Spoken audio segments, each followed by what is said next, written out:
뉴스 속 경제 이슈는 더 쉽고 깊게, 최신 고용 동향은 더 빠르게 전해드리는 고용브리핑 365 시간입니다. 곽준영 기자와 함께하겠습니다. 안녕하세요. 안녕하십니까. 오늘 어떤 이슈 준비하셨나요? 네, 작고 소중한 내 월급 빼고 다 오른다는 요즘 내 주머니를 지키는 한 가지의 방법은요, 이 가지고 있는 것을 더 잘 지키는 것이라고 볼 수 있습니다. 그래서 최근 달라진 금융 관련 소식을 한번 준비해봤는데요. 바로 새로 생긴 예대금차 공시입니다.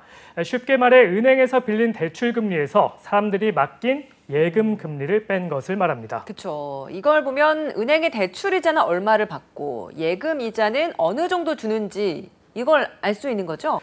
네, 맞습니다. 이 격차가 클수록 은행이 이자 장사로 돈을 많이 남겼다는 뜻입니다. 그동안 은행별 예대 금리차 비교하는 거 정말 어려웠습니다. 네, 이 정보가 취합되지 않아서 소비자가 일일이 찾아봐야 했기 때문인데요. 그런데 지난달 말부터는요, 인터넷 홈페이지에만 들어가면 금방 알 수 있게 바뀌었습니다. 대출 금리는 신용평가사의 신용 점수를 50점 단위로 나눠 이 9단계로 공시가 됩니다. 예금 금리는 기본 금리와 최고 우대 금리를 공시해야 합니다. 네. 은행은 사실 예금을 받고 대출을 해줄 때 발생하는 그 이자를 가지고 이게 운영이 된다라고 할 수 있잖아요. 그래서 일각에서는 이거 이자 장사 너무 심한 거 아니냐 이런 지적이 사실 많이 나왔습니다. 네, 그렇습니다. 이 지난해 주요 시중은행들 사상 최대 수준의 경영 실적을 거뒀습니다. 코로나19 여파로 더 이상 버티기 어려운 서민 그리고 자영업자, 중소상공인들이 앞다퉈 이 대출을 받으면서 은행들의 이자 수익이 엄청나게 늘어났다고 볼 수 있는 겁니다. 여기에 이른바 영끌족 또 비투족이 많았던 청년층도 예외는 아니었는데요. 이 위기에 몰린 국민의 대출 이자로 각 은행들 많은 성과급을 내고 게다가 성과급 잔치까지 해서 논란이 일었습니다. 맞습니다. 은행들이 금리 상승기에 예금 금리는 아주 천천히 조금 올리는데 대출금 올리는 속도는 그 금리 속도는 굉장히 빠르더라고요. 네, 그렇습니다. 이 은행들이 쉽게 돈을 번다는 이야기가 나올 수밖에 없는 현실인 겁니다. 네. 이 올해 상반기만 보더라도 국내 은행들의 이자 수익 지난해 같은 기간보다 무려 4조 원 이상 많았습니다. 그래서 이번에 이자 장사로 얼마나 돈을 버는지 알 수 있는 적도, 이 예대 금리 차를 은행별로 쉽게 비교할 수 있도록 정부에서 나선 건데요. 자, 이렇게 되면 은행 간 경쟁을 유도해서 과도한 이자 장사를 어느 정도 막을 수 있지 않겠느냐, 이런 효과를 기대한다고 볼 수 있겠습니다. 네, 앞으로 뭐 돈을 빌리고 예금 맡길 때도 좀 더 수월하게 비교해 볼 수 있을 것 같다는 생각은 듭니다. 그러면 어디에서 이걸 확인할 수 있는 건가요? 네, 은행연합회 홈페이지 소비자 포털의 예대 금리차 비교 공시 메뉴에서 볼 수 있습니다. 원하는 은행을 찍어서 예대 금리차를 비교해 볼 수 있는데요. 비교 공시 시행 첫 달이었던 8월에는 지난 7월에 집계된 예대 금리차가 공개됐고 앞으로는 매달 20일 그 전 달에 새로 취급된 대출과 예금의 금리 차이가 공개됩니다. 근데 검색을 해봤다가 뒷목 잡는 건 아닐까 싶어요. 내가 맡겼던 예금, 내가 빌렸던 대출, 이자 차이가 이렇게 컸나 싶으면 정말 또 화가 날 것 같기도 하고요. 네, 그렇습니다. 이 내가 이용하는 은행이 이자 장사를 가장 잘했다. 이렇게 1위 목록에 있는 걸 본다면 그럴 수밖에 없을 것 같습니다. 네. 예대금리차 제도가 생기고 공개된 첫 달 내역을 보면요. 그러니까 이 7월 내역인 거죠. 일단 5대 시중은행만 놓고 보면 가계대출의 경우 이 예대금리차가 제일 큰 은행 신한은행이었습니다. 이 신한은행의 예대금리차는 1.62%포인트였는데요. 금리차가 가장 작은 하나은행과 가장 큰 신한은행의 격차 0.6%포인트 수준이었습니다. 이렇게 당장 은행 이름들이 두 개가 비교가 되는 상황이다 보니까 은행으로서도 부담이 되겠어요. 네, 그렇습니다. 이 당장에 이자 장사를 가장 잘했다라는 이 불명예를 안게 된 신한은행은요, 이 가계대출 예대금리차 산출 시 고금리인 서민금융의 비중이 올라가면서 이 대출금리 역시 올라갔다는 입장을 내놨습니다. 이 금리 변동성 리스크를 줄이기 위해 고정금리 대출 활성화 정책을 취하면서 가계대출 금리가 올라가는 효과가 발생했다는 겁니다. 자, 그러면서도 한쪽으로는 당장 대출 금리 인하에 나섰는데요. 다른 은행권들도 예대 금리차 공시에 당장 이 줄줄이 인하 행렬에 동참한 상황입니다. 네, 은행들로서도 사실 이렇게 예대 금리차 공시가 계속되면 앞으로 긴장할 수밖에 없을 것 같습니다. 또 궁금한 게 요즘엔 인터넷 은행 많이 사용하잖아요. 네, 그렇습니다. 인터넷 은행 같은 경우에는 예대 금리차가 어땠습니까? 네, 세계 인터넷 은행의 평균 예대 금리 차는 3.46%포인트였습니다. 5대 시중 은행 평균보다 2%포인트 이상 높은 수준이었습니다.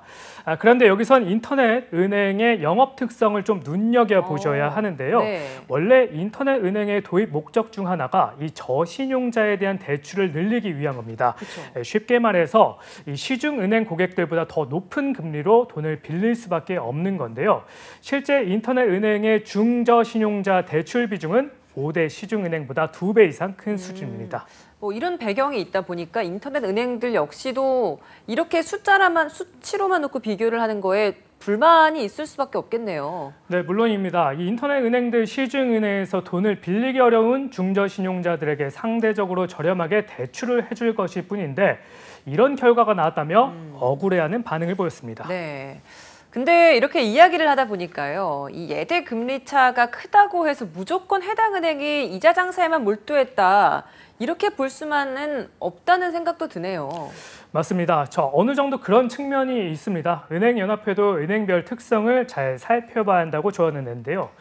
금융당국은 이런 불필요한 오해를 불러오지 않도록 대출 종류는 물론 이 신용등급 점수별 예대 금리차도 곧장 추가로 공개해서 더욱 정확한 정보를 얻을 수 있도록 했습니다.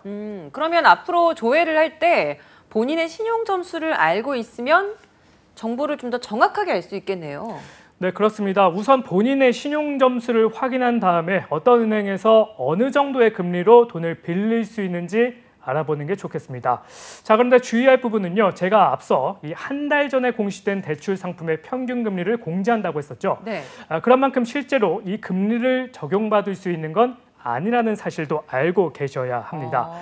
또 대출 받을 땐 이 은행별 자체 신용 등급에 따라서 이 금리 같은 대출 조건이 또 달라지는데요.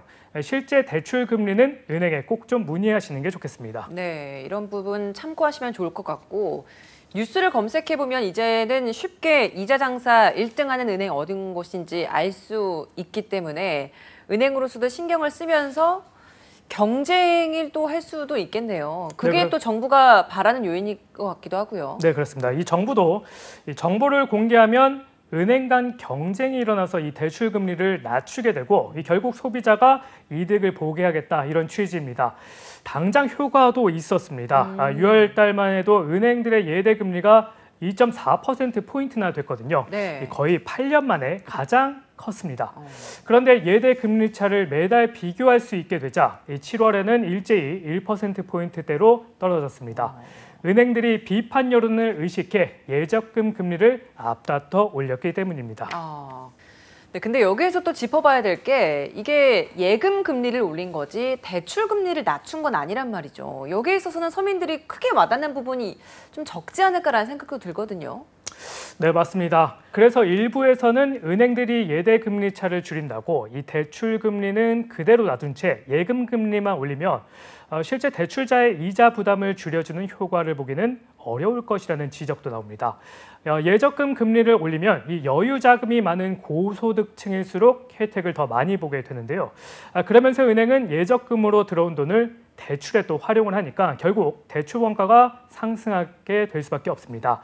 당연히 대출 금리는 더 오를 수밖에 없다는 거죠. 그래서 예금은 적고 이 대출은 많은 저소득층 부담이 더 커질 수도 있다는 만큼 은행들이 실제로 대출 금리를 낮췄는지는 유심히 좀 살펴보셔야 될 것 같습니다. 네.